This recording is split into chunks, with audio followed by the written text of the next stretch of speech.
नमस्कार, ये आकाशवाणी शिमला है।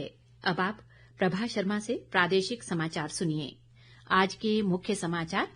प्रदेश विधानसभा का मॉनसून सत्र 18 अगस्त से 2 सितंबर तक शिमला में। सत्र के दौरान होंगी कुल 12 बैठकें। प्रदेश मंत्रिमंडल ने शहरी निकायों के आगामी चुनाव में ओबीसी आरक्षण लागू करने को दी मंजूरी।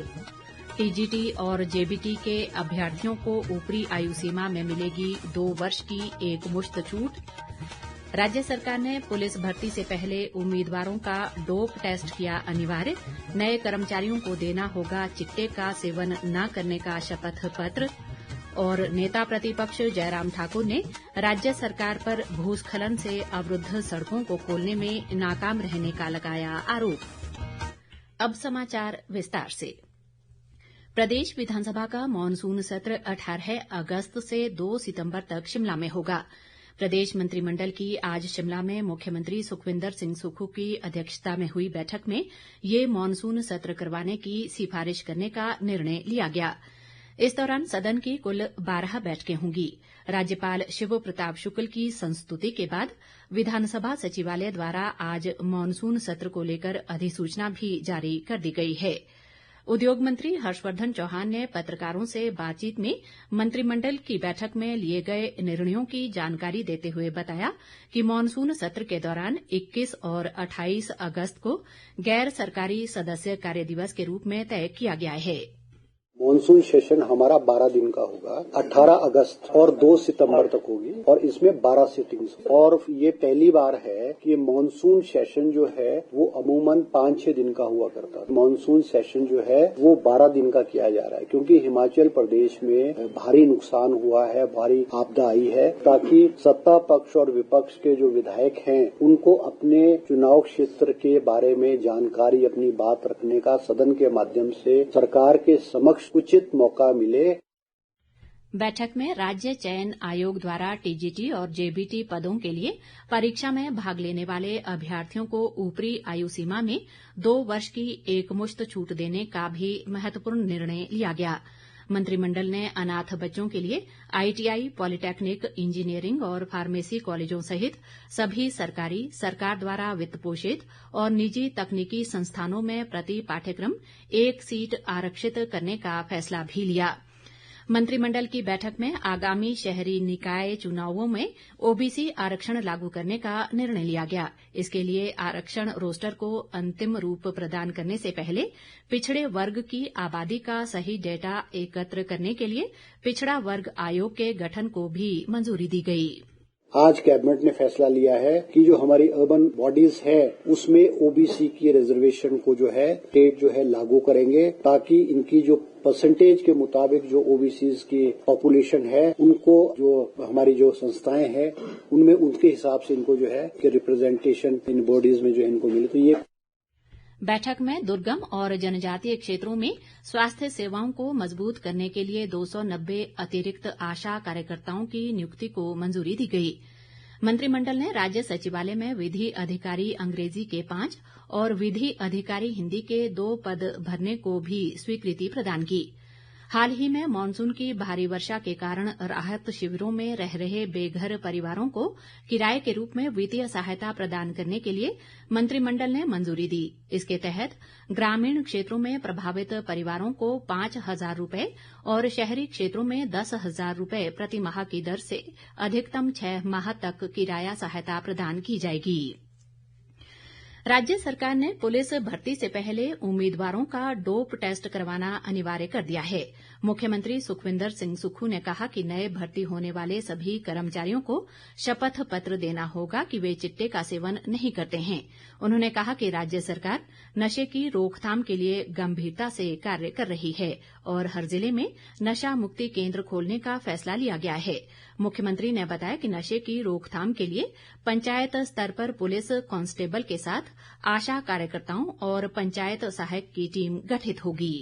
जो भी पुलिस में भर्ती होगी उसमें पहली स्टेज पर डोप टेस्ट, चिट्टा का टेस्ट किया जाएगा। मेनली चिट्टा का टेस्ट किया जाएगा और उसके बारे में हमने विस्तृत रिपोर्ट मंगाई है। पंचायतों में 5 और 6 पंचायत पर एक कांस्टेबल की ड्यूटी लगेगी, एक आशा वर्कर की ड्यूटी लगेगी और एक पंचायत सेक्रेटरी को उसकी कार्य प्रणाली में उसको सम्मिलित किया जाएगा। पूरी रिपोर्ट्स मंगाई जाएगी क्योंकि जिस प्रकार की रिपोर्ट्स है उसमें कई जगह भांग प्राचीन काल से वहाँ उगाते आ रहे हैं। नशे के में शराब भी आती है, सेवन भी आता है। तो हमने कहा कि हमारा पहला और प्रथम दायित्व ये बनता है जो चिट्टा आ रहा है, जिसकी सबसे अधिक सप्लाई कहाँ से आती है को हमने तोड़ना है और किन व्यक्तियों के पास सप्लाई हो रही है उसको हमने तोड़ना है। ताजा समाचारों के लिए आप हमारे Facebook page All India Radio News Shimla, X handle @AIR News_ Shimla और YouTube channel AIR Shimla news पर लॉग इन कर सकते हैं। शेष समाचार इस अंतराल के बाद। प्रादेशिक समाचार बुलेटिन में आपका फिर स्वागत है। बाकी समाचारों में केंद्रीय मंत्रिमंडल ने प्रधानमंत्री किसान संपदा योजना के लिए 1920 करोड़ रुपए के अतिरिक्त परिव्यय के साथ कुल 6520 करोड़ रुपए के परिव्यय को मंजूरी दे दी है। आज नई दिल्ली में मंत्रिमंडल के निर्णयों की जानकारी देते हुए सूचना व प्रसारण मंत्री अश्विनी वैष्णव ने कहा कि इसमें बजट घोषणा के अनुरूप घटक योजना, एकीकृत शीत श्रृंखला और मूल्य संवर्धन अवसंरचना के अंतर्गत 50 बहु उत्पाद खाद्य विकिरण इकाइयां स्थापित करने के लिए 1000 करोड़ रुपए शामिल है। मंत्रिमंडल ने वर्ष 2025-26 से 2028-29 तक 4 वर्षों की अवधि के लिए 2000 करोड़ रुपए के परिव्यय के साथ केंद्रीय योजना राष्ट्रीय सहकारी विकास निगम अनुदान सहायता NCDC को भी मंजूरी दी है। आज के इस कैबिनेट के फैसले में प्रधानमंत्री कृषि संपदा योजना का आउटले बढ़ा के 6,520 करोड़ किया गया और नए इरेडिएशन यूनिट्स और food testing labs 50 irradiation units and 100 food testing labs के लिए 1000 करोड़ रुपीस का अलग से प्रावधान किया गया। NCDC कोऑपरेटिव सोसाइटीज को लोन देती है। आज उसका कैपिटल 2000 करोड़ रुपए से बढ़ाया गया ग्रांट इन एड के माध्यम से। नेता प्रतिपक्ष जयराम ठाकुर ने राज्य सरकार पर भारी वर्षा से अवरुद्ध सड़कों को खोलने में नाकाम रहने का आरोप लगाया है। उन्होंने कहा कि सराज सहित अन्य विधानसभा क्षेत्रों में सड़कों को खोलने के लिए कई दानी सज्जन JCB और LNT मशीनें दे रहे हैं, जबकि कांग्रेस नेता आपदा में भी अवसर की तलाश कर रहे हैं। जयराम ठाकुर ने कहा कि सराज के देजी गांव में आपदा से 11 लोगों की मौत हुई, लेकिन 1 महीने बाद भी वहां लोक निर्माण विभाग JCB मशीनें नहीं भेज पाया है। विपक्ष के नेता ने आरोप लगाया कि जो सड़कें लोगों के खर्चे से खुल चुकी हैं, कांग्रेस नेता उनके बिल अपने नाम पर बनाने के लिए लोक निर्माण विभाग के अधिकारियों पर दबाव डाल रहे हैं। सांसद डॉक्टर सिकंदर कुमार ने राज्यसभा में असंगठित क्षेत्र के श्रमिकों के जीवन स्तर और सामाजिक सुरक्षा में सुधार का मुद्दा पुरजोर ढंग से उठाया। इसके जवाब में केंद्रीय श्रम व रोजगार राज्य मंत्री शोभा करंदलाजे ने बताया कि केंद्र सरकार ने सभी क्षेत्रों में रोजगार सृजन को बढ़ावा देने, रोजगार क्षमता बढ़ाने और सामाजिक सुरक्षा सुनिश्चित करने के लिए रोजगार से जुड़ी प्रोत्साहन योजना को मंजूरी दी है। इसके माध्यम से विनिर्माण क्षेत्र पर विशेष रूप से जोर दिया गया है। सांसद डॉक्टर राजीव भारद्वाज ने आज लोकसभा में कांगड़ा जिले में नूरपुर की बहुउद्देशीय फिन्ना सिंचाई परियोजना को प्रधानमंत्री कृषि सिंचाई योजना में शामिल करने का मुद्दा उठाया। इस पर केंद्रीय जल शक्ति राज्य मंत्री राजभूषण चौधरी ने कहा कि इस परियोजना को अगस्त 2024 में प्रधानमंत्री कृषि सिंचाई योजना में शामिल कर लिया गया है।